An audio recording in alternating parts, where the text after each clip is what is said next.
Banyak orang tua tidak dapat menerima anak-anaknya yang berbuat salah. Banyak orang tua yang mempunyai ukuran-ukuran sendiri atas kesuksesan gitu ya. Anak itu jadi tidak menemukan diri sejatinya lagi. Dia dibandingkan dengan ukuran-ukuran yang berlaku umum gitu ya. Namanya orang tua tuh fungsinya adalah membersamai gitu. Jadi kita sama-sama belajar aja gitu. Bukan berarti dia belajar kita enggak gitu.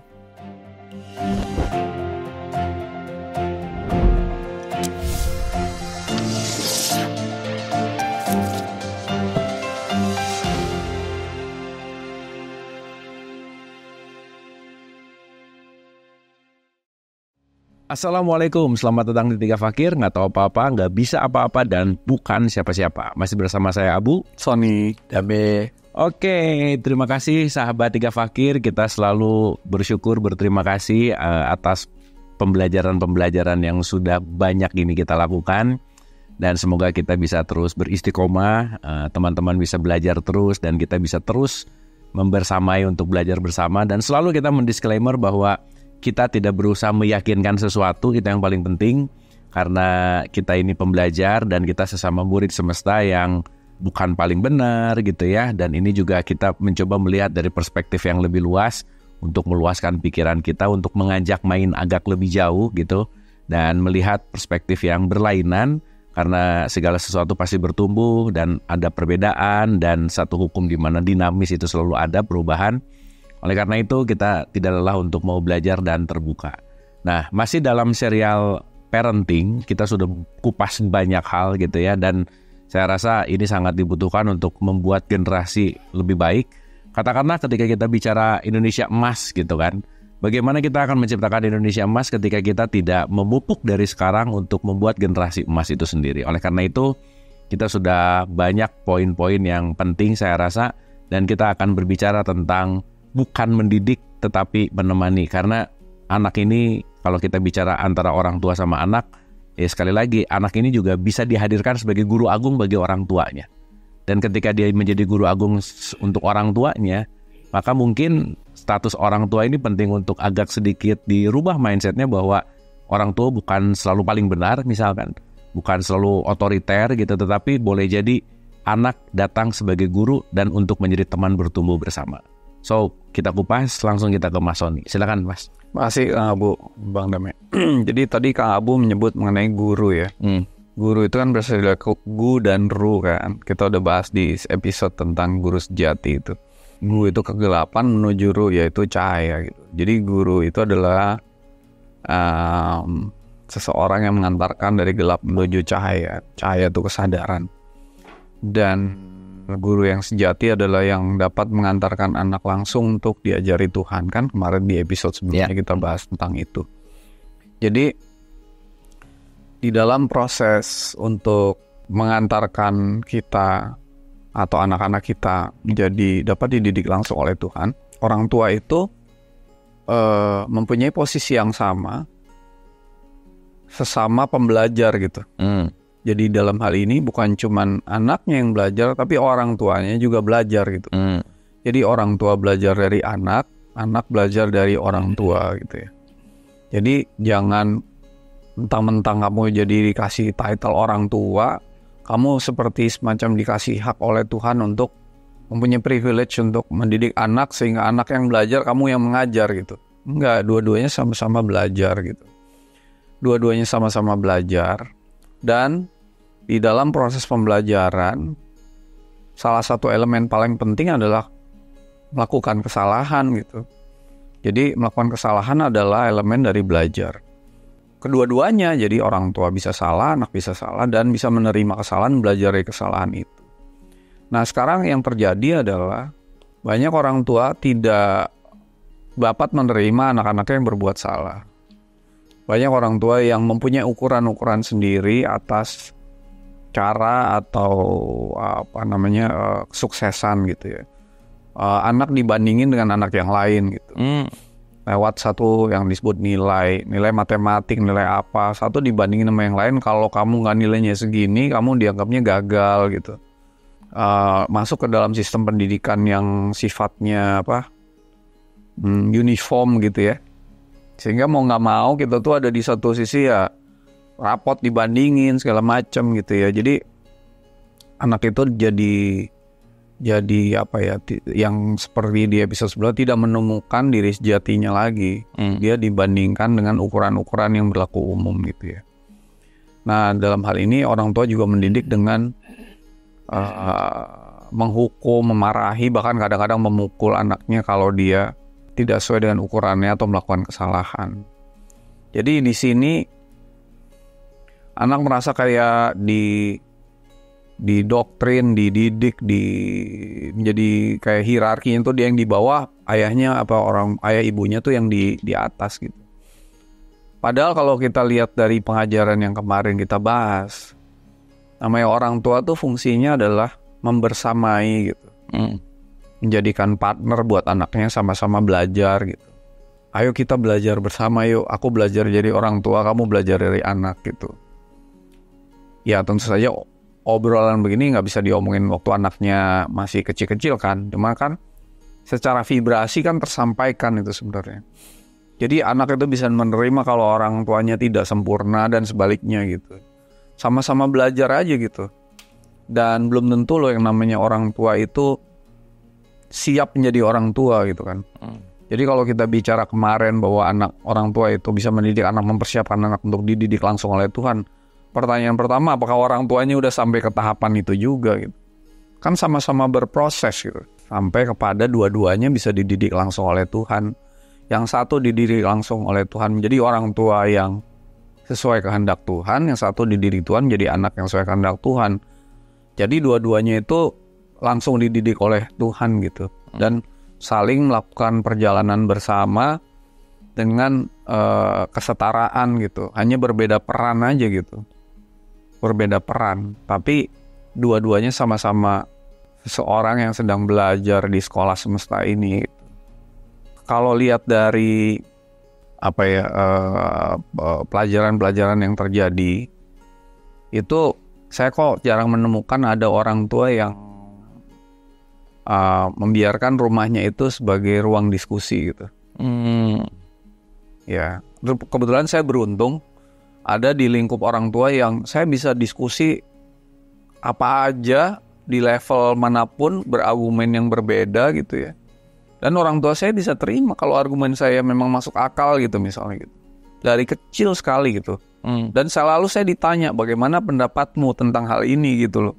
Nggak yang dipaksakan gitu. Menurut kamu gimana gitu. Jadi selalu memberi pilihan gitu. Jadi kalau misalnya enaknya kita ngapain ya, kesini apa kesini gitu. Makan ini apa makan ini, restoran ini apa restoran ini. Kamu kalau lagi dihadapin pilihan ini, mendingan ini apa ini gitu. Jadi anak-anak tuh selalu dikasih pilihan yang membuat dia bisa menyatakan pendapat, dia bisa berdiskusi, dia bisa eksplorasi, dia bisa observe atas sesuatu gitu. Misalnya sebagai contoh, saya mengajarkan anak saya yang lagi masih kecil nih, umur kelas 5 SD gitu ya. Kamu kalau lihat apa-apa jangan cuma lihat tapi observing gitu. Don't just see or watch like you watch movie, tapi observe. Lalu saya ketika dia ada suatu pemandangan atau suatu hal, saya akan nanya dia, menurut observasi kamu gimana gitu.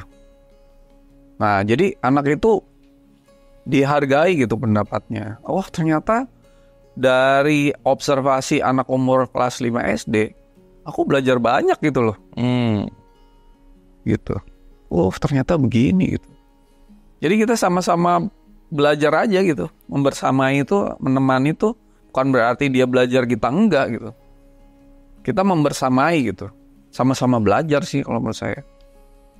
Dan ternyata kalau keluarga itu di dalam suatu lingkungan environment yang seperti itu, asik banget gitu. Saya ngeliat Bang Dame ngobrol sama Arif gitu kan. Itu kan asik banget gitu. Bisa bapaknya nasihatin anaknya gitu. Iya, sering. dan sebaliknya gitu. Gitu. Jadi bestie gitu, teman-teman aja. Iya gitu. Ya kan. Gitu. Jadi asik gitu. Nggak sifatnya kayak di keluar. Bapak saya militer tapi bukan militer yang kayak menakutkan, yang ngomong susah. Wah, saya bisa ngomong bapak saya tuh enak banget gitu. Bisa argue. Kadang-kadang Saya bisa kadang-kadang udah deh kali ini nurut gue deh gitu misalnya gitu. Bisa gitu. Jadi nyantai enak tuh kayak gitu. Kang Abu. Oke. Thank you Mas. Sama belajar. Ini menarik sih. Tadi yang menarik adalah tidak banyak rumah menjadi ruang diskusi sih. Betul. Itu menarik sih Mas. Itu menarik. Thank you Mas. Nanti kita akan dalami. Bang Dame, silakan. Makasih Kang Abu. Soalnya untuk urusan ini saya Bang Dame itu jadi role model lah ya, karena ya saya tahu Bang Dame bahwa anak-anaknya, saya ceritain sedikit gitu ya, bahwa memilih untuk di homeschooling. Wah itu kan keren banget gitu ya. Jadi waktu saya nanya, Bang kenapa di homeschool kan gitu anak-anaknya gitu, karena pengen beneran masuk dalam konteks menjadi orang tua yang bisa in touch langsung gitu, dalam tanda petik. Di situ ada sesuatu yang menarik gitu. Saya rasa Bang Dame punya perspektif yang unik dan menarik tentang ini gitu. Silakan Bang. Makasih Kang Abu, Mas Sony, teman-teman Tiga Fakir. Sebetulnya tadi Mas Sony memberi satu inspirasi yang kuat buat saya. Orang tua mempersiapkan anaknya untuk dididik Tuhan. Pertanyaannya di mana kita menemukan orang tua seperti itu gitu. Saya sendiri juga kalau cerita pengalaman saya sebagai anak, ada banyak kecewanya sih saya sama bapak saya juga sebetulnya. Ibu saya nurut-nurut aja gitu. Nah ini yang mau saya ceritakan. Tapi ketika kita sudah mulai satu proses dialog dengan diri kita, hati nurani lah kita sebut sekarang, akhirnya tiba-tiba dituntun untuk ketemu orang tua tidak secara biologi, tapi guru gitu. Jadi saya mentauladani banyak guru gitu, menyerap dari banyak guru. Nah dari situ akhirnya memberikan pengaruh, sehingga banyak memberikan satu perspektif dalam perjalanan saya untuk kayaknya begini ini nih menjadi orang tua pendidik gitu.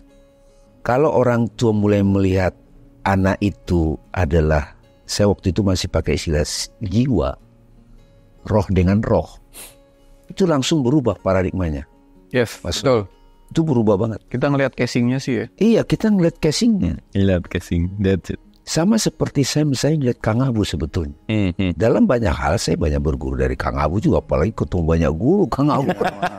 paling dahsyat ini, belum keluar aja. Jadi setidaknya ini jadi dapat nih mendidik, ya kan? Bukan mendidik tapi menemani gitu. Itu merubah saya juga. Nah waktu itu pilihannya, kalau saya lihat di sekolah formal, saya tidak berarti menolak sekolah formal, banyak banget yang tabrakan gitu, kan semua diinjeksi gitu. Di satu sisi belajar kita tentang sifat rohani kan, nature-nya manusia, tapi di sisi lain ada sistem sosial kayak manusia disiapkan kayak mesin gitu. Jadi satu saat nanti manusia ini kalah dengan robot, artificial intelligence. Proses yang kita baru paparkan kemarin itu betul-betul menemani manusia itu, bukan robot gitu. Nah jadi ketika kita melihat anak itu, meskipun dia badannya lebih muda dari kita, sebagai jiwa, sebagai roh, di situ ada yang ilahi, itu otomatis kita jadi sama-sama belajar. Yes. Dan ketika sudah berani mengatakan, nah, papa juga belajar dari ayah, kamu belajar dari anak, kadang kita gantian saling menasihati. Makanya istilah menemani itu kayaknya lebih enak gitu. Tapi betul-betul gitu. Nah, sejak begitu akhirnya apa yang kita dapat, kita rasakan, kita bagi sama dia. Nggak memaksakan juga. Tapi saya keliling-keliling ke beberapa tempat, ya istilah mason itu di mana ya keluarga yang bisa diskusi bareng gitu. Akhirnya suka diundang juga ke beberapa pertemuan. Agak berat sih mas, memberitahu orang tua untuk seperti itu.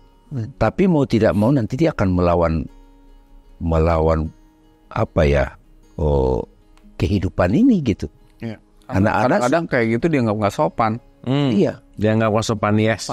Padahal kita lagi diskusi, debat sama orang tua. Iya, agak beda juga. Misalnya gini Kang Abu, saya bilang begini, coba misalnya kan dipanggil papa atau ayah. Coba sekarang kamu dipanggil bang atau mas atau nama oleh anakmu. Itu kan culture tertentu agak susah tuh, Mas Sony. Jadi kita dipanggil bang sama anak atau dipanggil mas, itu nama kita dipanggil gitu. Itu kalau culture ya feodal agak susah tuh. Tuh. Susah loh itu.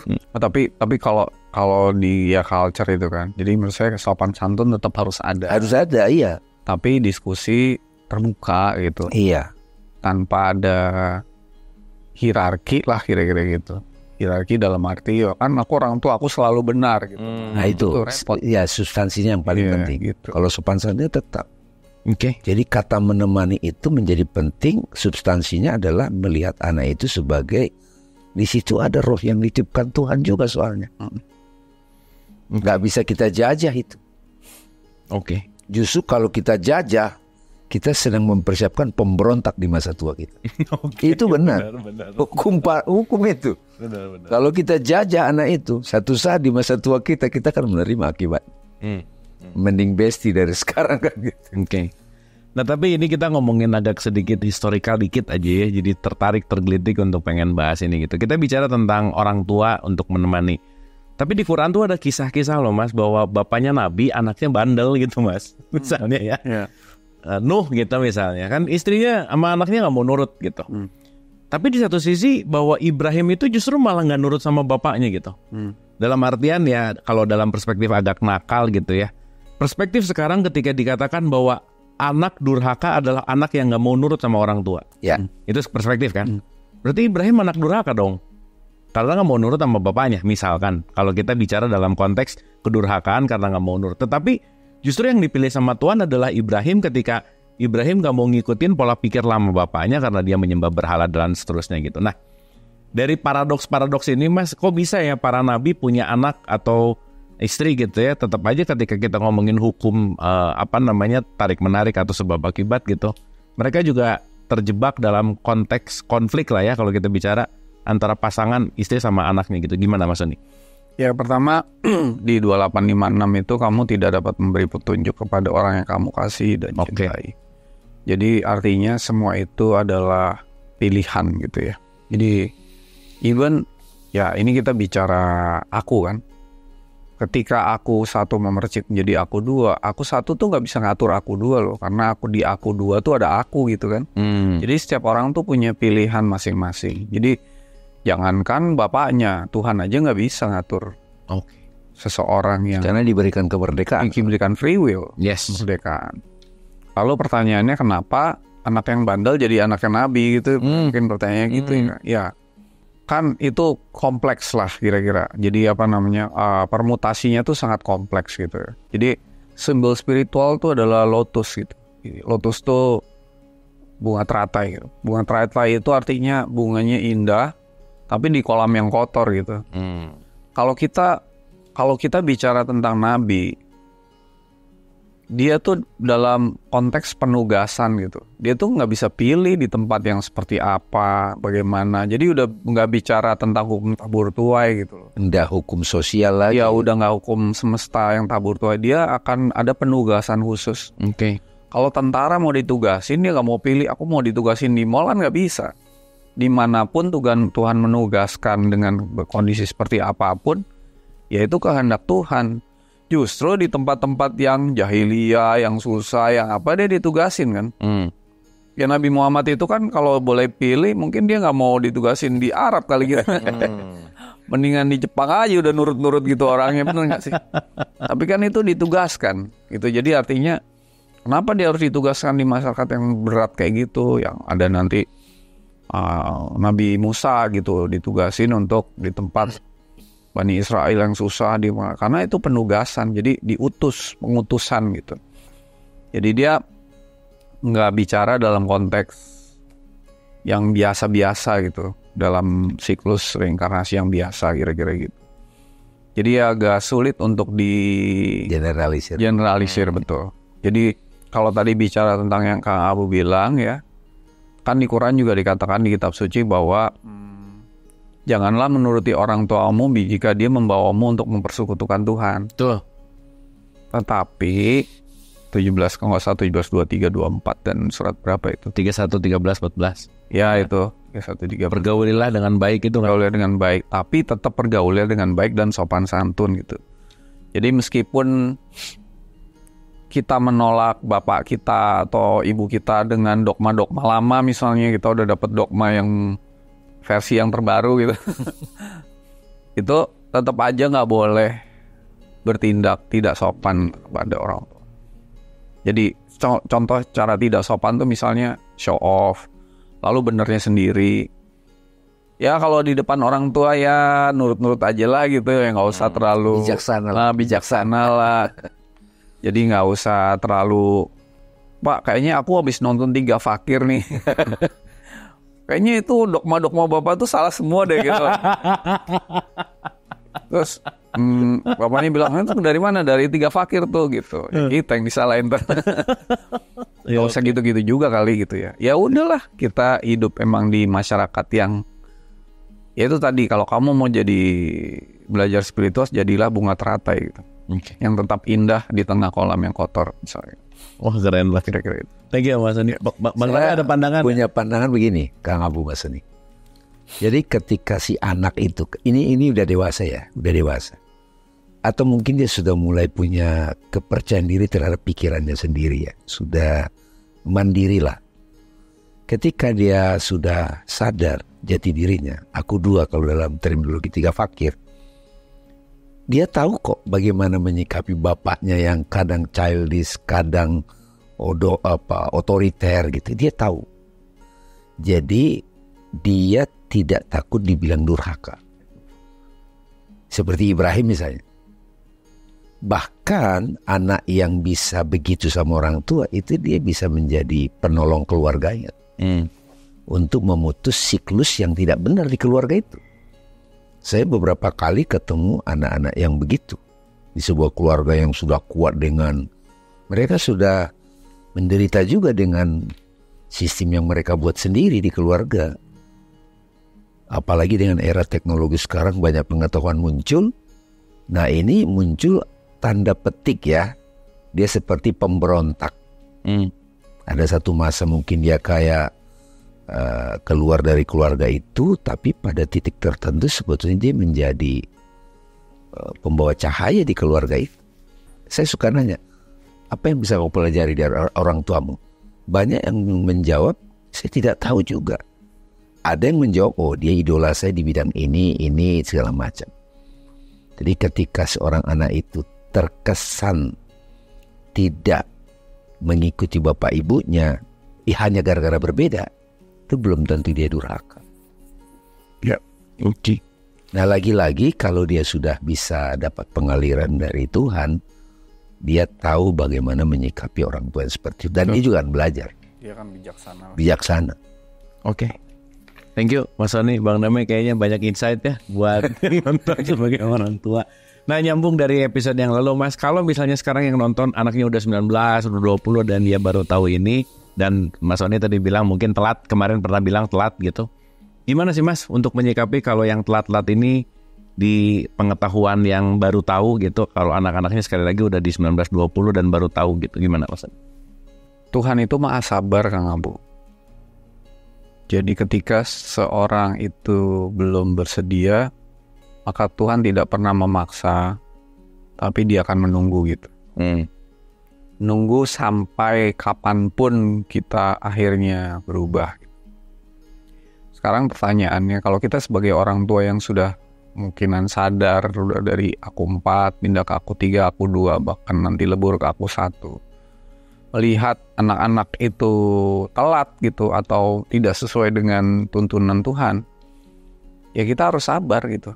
Meskipun udah tinggal sehari gitu umur kita gitu, ya udah kita berwasiat dan terus menerus untuk mendidik anak, bukan mendidik anak, mempersiapkan anak untuk dididik orang tua sampai akhirnya sampai terus menerus. Kalau sampai anaknya kemudian udah terlambat dan nggak mau nerima aliran dari Tuhan yang seperti yang kita sampaikan ini, akhirnya dia udah, atau salah pengajian kali gitu ya, akhirnya dia menutup diri dan covered, tertutup sehingga siapapun nggak bisa ngasih tahu termasuk orang tuanya.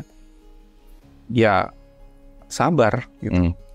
omongan orang tua kadang-kadang udah nggak didengerin lagi tuh kalau udah terlambat begitu tuh, gitu kan. Nah jadi kita harus sabar dan itu berlaku buat dua-duanya tuh, buat orang tua juga. Kalau misalnya anak lihat orang tuanya, aduh kayak Ibrahim lihat bapaknya gitu kan. Iya. Nih bapak gue gini udah terlanjur, umurnya udah tua, mau diapain gitu. Ya Ibrahim tuh meskipun bapaknya begitu, dia mendoakan bapaknya loh. Mendoakan di Quran. Betul. Sampai Tuhan bilang ya doamu kepada bapakmu itu nggak ngaruh lah kira-kira gitu kan. Tapi karena ya bapaknya sendiri memilih untuk seperti itu. Ya kita harus mempunyai sifat Tuhan yang maha sabar itu. Betul. Menunggu. Semua tuh yang penting kita dulu sih. Oke. Gitu. Oke. Thank you Mas Andi. Bang Nawe, mungkin saya punya pandangan tidak pakai kata terlambat. Nah, karena begitu kita sadar dalam arti, saya keliru kemarin. Kan hidup ini bukan sebetulnya urutan linear. Yes. Begitu ada kebangkitan, ada kesadaran terbuka, nah saat itu kita akan tahu respon terbaik, respon yang paling bijak. Bahwa nanti penyempurnaan itu juga kan bahasa kita yang terbatas kan, ataupun pemahaman intelektual kita yang terbatas. Jadi, saya udah telat nih. Makanya ada kisah itu, kakek-kakek yang menanam kurma gitu kan. Ya enggak apa-apa. Istilah terlambat itu kan karena kita membagi-bagi waktu itu potongan-potongan. Justru dengan kita sadar sekarang, sifat sabar itu jadi nongol. Sabar kan salah satu nama Tuhan. Jadi sama seperti misalnya Fir'aun punya istri Aisyah gitu. Aisyah kan dikatakan beriman kan. Kebayang gak dia punya suami yang diktator gitu. Ya ketika dia sadar, dia terhubung dengan Tuhan, aku duanya menyatu dengan aku satu, dia pasti tahu respon terbaik di situasi itu. Sorry Kang, boleh saya potong deh Bang Dame. Tadi yang kata-kata Bang Dame tentang kalau kita udah ngelihat anak kita sebagai roh atau bapak kita sebagai roh, itu akan berbeda kan? Beda banget. Yang Kang Abu bilang terlanjur tuh karena kita ngelihatnya sebagai aku 4. Ya gitu. Jadi ada kata-kata terlanjur, terlambat, udah lewat waktunya dan sebagainya, karena kita ngelihatnya di aku 4. Kalau ngelihatnya di aku 3, aku 2, ya kan nggak ada terlambat, nggak ada terlanjur, nggak ada apa, nggak ada menua, nggak ada pernah apa gitu. Iya. Nggak pernah aging kan itu. Anti aging. Oke, Mas Andi, Bang Dame, terima kasih. Wah, ini banyak banget ya kita bisa belajar dari konteks parenting bahwa bukan mendidik tapi membersamai atau menemani. Jadi selalu kembali bahwa kalau saya boleh simpulkan secara subjektif, orang itu berhenti jadi orang tua ketika anaknya lahir. Karena cuma 9 bulan aja dia jadi orang tua. Kenapa? Karena begitu anaknya lahir, berubah dari orang tua menjadi teman bertumbuh. Dan nanti kita mengerti bahwa guru itu pasti hadir. Salah satu guru besar itu adalah anak gitu. Bahwa maksudnya tadi menyampaikan, Bang Neo menyampaikan bahwa orang tua belajar, anaknya juga belajar gitu. Jadi dua-duanya adalah konteks belajar bersama untuk bertumbuh bersama. Orang tua hanya disebut orang tua karena dia hidup lebih awal. Dan mungkin dia lebih banyak pengalaman. Tapi belum tentu lebih baik. Oleh karena itu saya rasa ada kelegowoan dan ada keterbukaan antara orang tua dan anak untuk terus mau bertumbuh bersama. Terima kasih.